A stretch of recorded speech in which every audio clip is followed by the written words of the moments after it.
The James Webb Space Telescope was built to look deeper into the early universe than any instrument before it.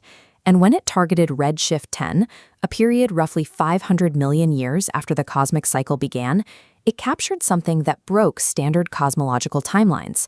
The telescope returned data from a study by Lebey and colleagues revealing fully assembled galaxies. These structures already possess stellar masses of 10 billion solar masses. Building a galaxy that massive, that quickly, presents a strict physical tension. To accumulate 10 billion solar masses in 500 million years, a galaxy has to convert its available baryonic gas into stars at an unrelenting, impossibly fast pace. Astrophysicists track this process using a metric called star formation efficiency.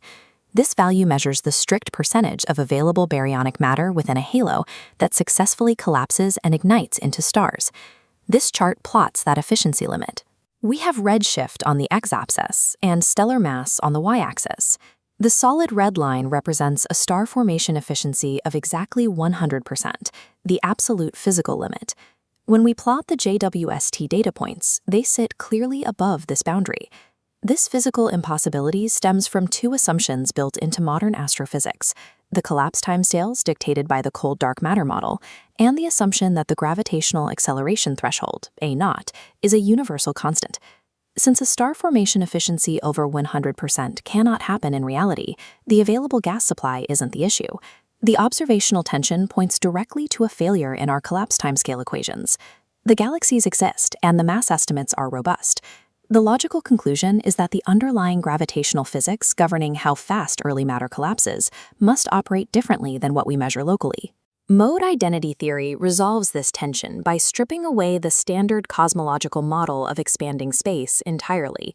Instead of an expanding grid, we start with a static three-sphere manifold, where spatial expansion is actually a temporal phase clock.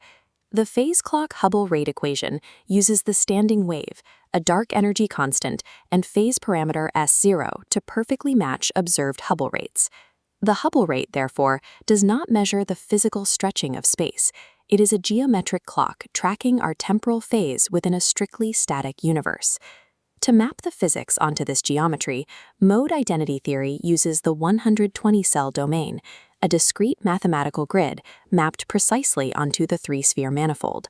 The acceleration scale and Hubble rate both sit on the temporal edge of the 120-cell grid as one-dimensional modes. Their ratio cancels variable physics terms, leaving static phase coefficients at Fibonacci positions.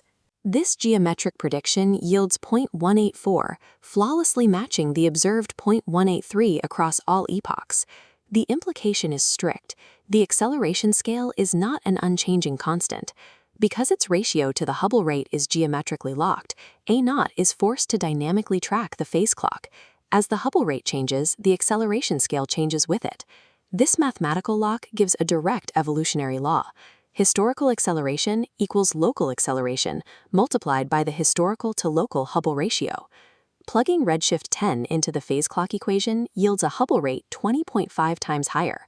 Therefore, early acceleration was structurally 20.5 times stronger. To see how this alters galaxy formation, we have to look at the physical mechanics of gas collapse in the deep MOND regime, where the internal Newtonian pole is extremely weak.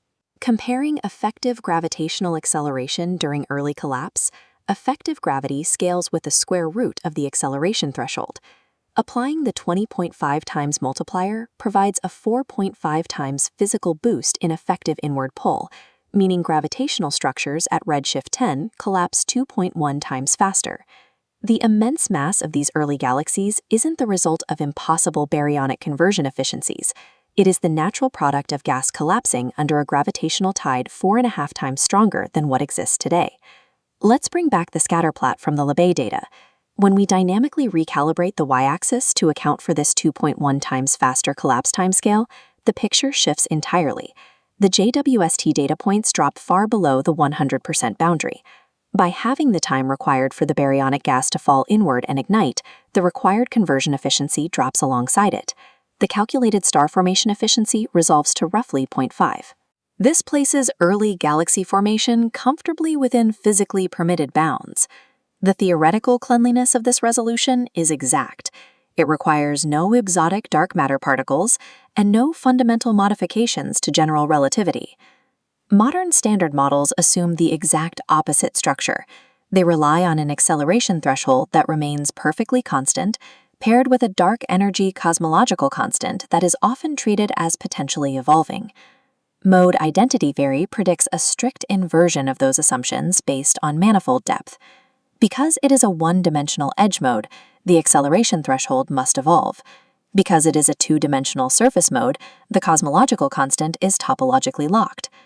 This visualization outlines the strict empirical tests required to either confirm or completely falsify the framework. The table contrasts the specific evolutionary predictions for the acceleration scale against the strict constancy required for dark energy. The test for the gravitational threshold is straightforward.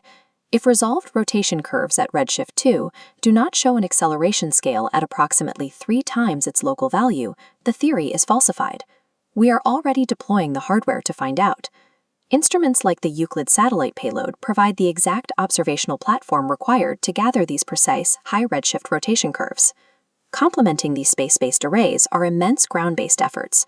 Observatories utilizing the Very Large Telescope are currently targeting deep space kinematics to verify these exact metrics.